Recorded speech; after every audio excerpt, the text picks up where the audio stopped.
Assalamualaikum warahmatullahi wabarakatuh. Saya Pawon Adila Revita dari Prodi Manajemen dan teman saya Rahyu Agustin dari Prodi Manajemen.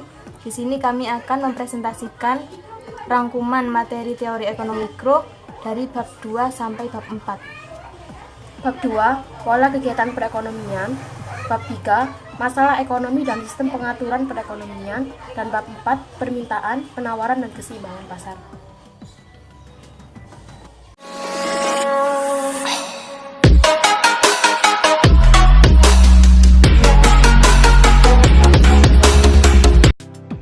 Bab 2, pola kegiatan perekonomian. A. Sistem ekonomi dibedakan menjadi 3 golongan. Yang pertama ada ekonomi pasar. Ekonomi pasar adalah perekonomian yang kegiatannya sepenuhnya diatur oleh interaksi di pasar antara pembeli dan penjual. Yang kedua ada ekonomi campuran. Adalah sistem ekonomi pasar yang disertai campur tangan pemerintah. Dan yang terakhir ada ekonomi perencanaan pusat. Ekonomi perencanaan pusat adalah sistem ekonomi yang kegiatannya sepenuhnya diatur oleh pemerintah. B. Uang, perdagangan, dan spesialisasi. Di dalam berbagai perekonomian, kegiatan ekonomi tidak lagi ditujukan untuk memenuhi kebutuhan sendiri, tetapi ditujukan untuk memenuhi keinginan-keinginan yang wujud di pasar. Di samping itu, unit-unit produksi telah sanggup mengembangkan teknik produksi yang sangat modern sehingga mereka dapat menyediakan barang-barang yang dibutuhkan masyarakat dalam jumlah yang sangat besar. Yang pertama, produksi dan perdagangan dalam perekonomian subsisten. Dalam perekonomian yang masih primitif, yang lazim dikenal sebagai perekonomian subsisten, unit-unit produksi terutama terdiri dari keluarga petani tradisional. Dalam perekonomian subsisten, kegiatan perdagangan sudah berlaku, tetapi di dalam skala yang sangat terbatas. Hanya sebagian kecil saja daripada produksi masyarakat yang diperdagangkan. Dalam perekonomian subsisten, yang masih sangat primitif, perdagangan dilakukan secara barter, yaitu perdagangan secara pertukaran. Yang kedua, ada corak kegiatan ekonomi dalam perekonomian uang. Contoh spesialisasi dan perdagangan dalam perekonomian uang. Perekonomian uang adalah suatu perekonomian yang menggunakan uang sebagai perantara dalam kegiatan tukar-menukar dalam perdagangan. Uang menjadi sangat penting peranannya jika berada di negara maju. Karena makin maju perekonomian, semakin penting peranan kegiatan perdagangan dalam negara tersebut. Penggunaan uang dalam perekonomian yang lebih maju ini, mereka melakukan spesialisasi. Spesialisasi yaitu setiap orang tidak lagi menghasilkan semua barang dan jasa yang diperlukannya, tetapi mengkhususkan kepada menghasilkan barang atau jasa yang dapat dihasilkannya dengan lebih efisien. Keuntungan dari spesialisasi. Yang pertama, spesialisasi mempertinggi efisiensi penggunaan faktor-faktor produksi. Ini berarti bahwa seorang pekerja atau tenaga ahli akan digunakan pada kegiatan-kegiatan yang sesuai dengan keahliannya. Yang kedua, spesialisasi mempertinggi efisiensi memproduksi. Efisiensi memproduksi yang bertambah tinggi dikenal sebagai economic of scale atau skala ekonomi. Yang ketiga, ada spesialisasi mendorong perkembangan teknologi memproduksi. Spesialisasi menyebabkan pasaran sebagai barang menjadi bertambah luas. C. Pelaku-pelaku kegiatan ekonomi. Di dunia ini terdapat berjuta-juta manusia dan setiap orang melakukan kegiatan ekonomi yang berbeda dengan seorang lainnya. Yang perlu dijelaskan adalah garis besar dari corak kegiatan ekonomi yang dilakukan oleh berbagai golongan masyarakat. Untuk mencapai tujuan ini, cukuplah apabila pelaku-pelaku kegiatan ekonomi dibedakan menjadi 3 golongan, yaitu rumah tangga, perusahaan, dan pemerintah. Ada 3 golongan, yaitu yang pertama, rumah tangga adalah pemilik dari berbagai faktor produksi yang tersedia dalam perekonomian. Sektor ini menyediakan tenaga kerja dan tenaga usahawan. Kedua, perusahaan adalah organisasi yang dikembangkan oleh seseorang atau sekumpulan orang dengan tujuan untuk menghasilkan berbagai jenis barang atau jasa yang dibutuhkan masyarakat. Seorang atau sekumpulan orang tersebut dikenal sebagai pengusaha. Dan yang terakhir ada pemerintah. Pemerintah adalah badan-badan pemerintah yang diberi tugas untuk mengatur kegiatan ekonomi, yaitu berbagai departemen pemerintahan, badan yang mengatur penanaman modal, bank sentral, parlemen, Pemda, angkatan bersenjata, dan lain-lain. Badan-badan tersebut akan mengawasi kegiatan rumah tangga dan perusahaan-perusahaan. Berdasarkan kegiatan lapangan usaha yang dijalankan, perusahaan-perusahaan dapat dibedakan menjadi 3 golongan. Yang pertama ada industri primer, yaitu perusahaan yang mengolah kekayaan alam dan mengeksploitar faktor-faktor produksi yang disediakan oleh alam. 2. Industri sekunder, yaitu perusahaan-perusahaan dalam bidang menciptakan barang industri seperti sepatu, baju, mobil, buku, dan sebagainya. Dan yang terakhir ada industri tersier, perusahaan yang menyediakan pengangkutan, menjalankan perdagangan, memberi pinjaman, dan menyewakan bangunan. Untuk membiayai pengeluaran pemerintah mengenakan berbagai jenis pajak kepada rumah tangga dan perusahaan, ada 2 golongan. Yang pertama ada pajak langsung, yang kedua ada pajak tidak langsung. Pajak langsung yaitu langsung dikenakan kepada orang atau badan yang memperoleh pendapatan atau keuntungan dalam kegiatan ekonomi. Contohnya pajak pendapatan perseorangan dan pajak perusahaan. Yang kedua, pajak tidak langsung yaitu pajak yang dikenakan secara umum tanpa dikaitkan secara individu atau perusahaan tertentu. Contohnya pajak impor atau ekspor dan pajak penjualan. D. Sirkulasi aliran pendapatan. Di dalam sirkulasi aliran pendapatan yang sederhana, dimisalkan bahwa pemerintah tidak wujud dan tidak melakukan campur tangan dalam kegiatan perekonomian. Dengan demikian, sirkulasi aliran pendapatan biasanya hanyalah menunjukkan bentuk aliran faktor produksi, pendapatan, barang dan pengeluaran di antara sektor rumah tangga dan sektor perusahaan. Yang pertama, jenis-jenis aliran yang wujud.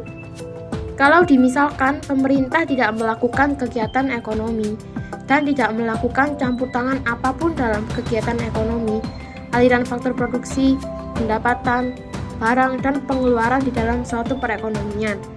Yang kedua, ada sirkulasi aliran pendapatan dan ekonomi pasar. Untuk menunjukkan corak kegiatan ekonomi di dalam ekonomi pasar, interaksi di antara sektor perusahaan dan sektor rumah tangga itu perlu. E. Pasar barang dan pasar faktor. Pasar barang adalah tempat di mana para pembeli dan penjual dari suatu barang atau jasa yang diperjualbelikan. Yang kedua ada pasar faktor. Pasar faktor adalah tempat di mana para pengusaha mengadakan interaksi dengan pemilik faktor produksi yang digunakan dalam menghasilkan barang dan jasa yang diminta di masyarakat. Corak interaksi di antara sektor rumah tangga dan perusahaan akan memberikan petunjuk kepada suatu perekonomian tentang yang pertama, jenis-jenis barang dan jasa apakah yang harus diproduksikan. 2. Tingkat harga dari masing-masing barang tersebut. 3. Tingkat produksi masing-masing barang tersebut. F. Kebaikan-kebaikan mekanisme pasar. Yang pertama, pasar dapat memberikan informasi yang lebih tepat. Pengusaha melakukan kegiatan memproduksinya untuk mencari untung, maka salah satu yang harus mereka pikirkan sebelum menjalankan usahanya adalah menentukan barang-barang yang dapat dihasilkan secara menguntungkan. 2. Pasar memberikan perangsang kepada para pengusaha untuk mengembangkan kegiatan mereka. 3. Pasar menggalakkan penggunaan barang dan faktor produksi secara efisien. Harga suatu barang ditentukan oleh permintaan dan kelangkaannya. Makin besar permintaan, makin tinggi harganya, dan makin langka penawarannya, makin tinggi harganya. Yang keempat, pasar memberikan kebebasan yang tinggi kepada masyarakat untuk melakukan kegiatan ekonomi. Tidak seorang pun di dalam pasar mendapat sesuatu tekanan di dalam menjalankan kegiatannya di pasar.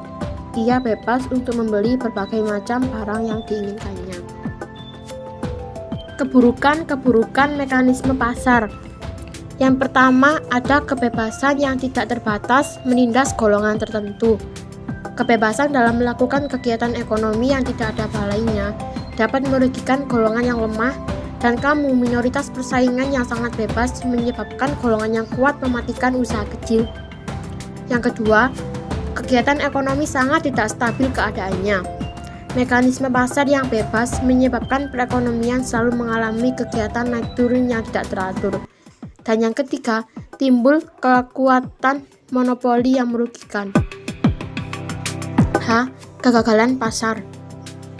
Kegagalan pasar adalah ketidakmampuan dari suatu perekonomian pasar untuk berfungsi secara efisien dan menimbulkan keteguhan dalam kegiatan dan pertumbuhan ekonomi. Kegagalan ini mendorong pemerintah untuk menjalankan beberapa kegiatan ekonomi. Kegiatan ekonomi di dalam suatu perekonomian sangat kompleks. Kegiatan tersebut meliputi berbagai jenis kegiatan produksi, konsumsi, dan perdagangan. Bab 3. Masalah ekonomi dan sistem pengaturan perekonomian. A. Masalah-masalah pokok dari setiap perekonomian. Kegiatan ekonomi di dalam suatu perekonomian sangat kompleks. Kegiatan tersebut meliputi berbagai jenis kegiatan produksi, konsumsi, dan perdagangan. Berdasarkan analisis di dalam ilmu ekonomi, ahli-ahli ekonomi telah membagikan berbagai masalah ekonomi yang dihadapi suatu masyarakat kepada 3 persoalan pokok, yaitu yang pertama, apakah barang dan jasa yang harus diproduksikan? 2. Bagaimanakah caranya memproduksi barang dan jasa tersebut dan datanya? 3. Untuk siapakah barang dan jasa tersebut diproduksikan? B. Kurva kemungkinan produksi dan masalah ekonomi. Telah dinyatakan bahwa kurva dapat digunakan untuk menerangkan beberapa masalah yang dihadapi suatu masyarakat atau perekonomian. Salah satunya yaitu masalah memilih barang yang harus diproduksi dalam perekonomian. Masalah lain yang dapat diterangkan oleh kurva adalah masalah pengangguran dan masalah ekonomi yang tidak stabil. 1. Memilih jenis barang yang harus diproduksi. 2. Sistem perekonomian. Berbagai perekonomian diorganisasi secara berbeda-beda. Titik bentuk organisasi perekonomian dipengaruhi oleh nilai-nilai kebudayaan, pandangan politik, dan ideologi ekonomi dari masyarakat tersebut. Sistem pasar bebas atau laissez-faire. Laissez-faire berasal dari bahasa Prancis yang mengandung arti biarlah mereka melakukan pekerjaan yang sesuai dengan keinginan mereka. Maka dalam sistem laissez-faire, anggota masyarakat diberikan kebebasan sepenuhnya untuk menentukan kegiatan ekonomi yang ingin dilakukan. Di dalam sistem ini, mereka harus menghasilkan barang dan jasa yang sesuai dengan keinginan para pembeli. Sistem ekonomi campuran. Sistem ekonomi campuran adalah sistem ekonomi yang dikendalikan dan diawasi oleh pemerintah, tetapi masyarakat masih mempunyai kebebasan untuk menentukan kegiatan-kegiatan ekonomi yang ingin mereka jalankan. Di dalam perekonomian campuran, tujuan pokoknya adalah untuk menghindari akibat yang kurang menguntungkan dari pasar bebas. Misalnya, golongan yang lemah makin lama makin tertindas dan golongan yang kuat makin memperkukuh kedudukannya. Sistem ekonomi perencanaan pusat merupakan sistem ekonomi di mana pemerintah sepenuhnya menentukan corak kegiatan ekonomi yang akan dilakukan. Hal ini berarti pemerintahlah yang akan menjawab dan menyelesaikan masalah ekonomi. Wujud sistem ekonomi perencanaan adalah sebagai akibat keyakinan yang sangat berbeda dengan ideologi yang menjadi landasan kepada sistem mekanisme pasar. Bab 4. Permintaan, penawaran, dan keseimbangan pasar. A. Permintaan dan kurva permintaan. Teori permintaan menggambarkan berbagai jumlah komoditi yang diminta pada periode dan waktu tertentu. Sedangkan fungsi permintaan adalah persamaan yang menunjukkan hubungan antara jumlah suatu barang yang diminta oleh konsumen dengan berbagai faktor yang mempengaruhinya. Jadi, fungsi permintaan merupakan suatu kajian matematis yang dipergunakan untuk menganalisis perilaku variabel konsumen dan variabel harga. Hukum permintaan yaitu apabila harga suatu barang naik, maka permintaan akan barang akan turun. Dan sebaliknya, apabila harga turun, maka permintaan akan barang tersebut akan naik. B. Pengaruh faktor bukan harga terhadap permintaan. Beberapa pengaruh faktor-faktor lain selain harga terhadap permintaan diantaranya 1. Harga barang lain. Hubungan antara suatu barang dengan berbagai jenis barang-barang lainnya dapat dibedakan menjadi 3 golongan, yaitu A. Barang pengganti atau substitusi adalah suatu barang yang dapat menggantikan fungsi barang lain. Harga barang pengganti dapat mempengaruhi permintaan barang yang dapat digantikannya. B. Barang pelengkap atau komplementer adalah barang yang selalu digunakan bersama-sama dengan barang lainnya. Kenaikan atau penurunan permintaan barang pelengkap selalu sejalan dengan perubahan permintaan barang yang digenapinya. C. Barang netral, yakni barang yang tidak akan mempengaruhi permintaan. Pendapatan konsumen merupakan faktor yang sangat penting dalam menentukan corak permintaan terhadap berbagai barang. Berdasarkan sifat perubahan permintaan yang berlaku apabila pendapatan berubah, maka barang dibagi menjadi 4 bagian. A. Barang inferior, barang yang banyak diminta oleh orang-orang yang berpendapatan rendah. B. Barang esensial, barang kebutuhan pokok. C. Barang normal, barang yang apabila ia mengalami kenaikan dalam permintaan sebagai akibat dari kenaikan pendapatan. D. Barang mewah, jenis barang yang dibeli apabila berpendapatan menengah ke atas atau tinggi. Distribusi pendapatan. A. Cita rasa atau selera masyarakat. Selera konsumen atau masyarakat akan selalu berubah sehingga hal tersebut akan berpengaruh terhadap permintaan suatu barang. B. Jumlah penduduk. Jumlah penduduk pada daerah tertentu akan meningkat karena adanya jumlah kelahiran, tetapi akan juga berkurang karena adanya perpindahan penduduk pada tempat lain, seperti adanya transmigrasi. C. Ramalan mengenai masa yang akan datang. Ramalan pada konsumen bahwa harga akan menjadi mahal atau tinggi pada masa akan datang akan mendorong mereka untuk membeli lebih banyak barang di saat sekarang. C. Pengaruh faktor bukan harga terhadap penawaran. 1. Harga barang lain, bahwa barang-barang ada yang saling bersaingan atau substitusi, dan ada barang-barang yang komplementer atau pelengkap seperti yang telah dijelaskan di permintaan. 2. Biaya produksi. Di beberapa perusahaan, kenaikan pengeluaran untuk memperoleh faktor-faktor produksi akan menyebabkan biaya produksi melebihi hasil penjualannya, dan mereka mengalami kerugian. 3. Tujuan perusahaan. Tujuan yang berbeda-beda tersebut menimbulkan efek yang berbeda-beda terhadap penentuan tingkat produksi. Dengan demikian, penawaran juga akan berbeda sesuai tujuan yang ingin dicapai. 4. Teknologi. Kemajuan teknologi dapat mengurangi biaya produksi, mempertinggi produktivitas mutu, dan menciptakan barang-barang baru.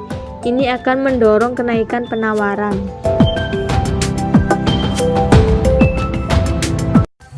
Sekian video presentasi dari kami, Semoga bermanfaat. dan dapat memberikan wawasan untuk kita semua. Wassalamualaikum warahmatullahi wabarakatuh.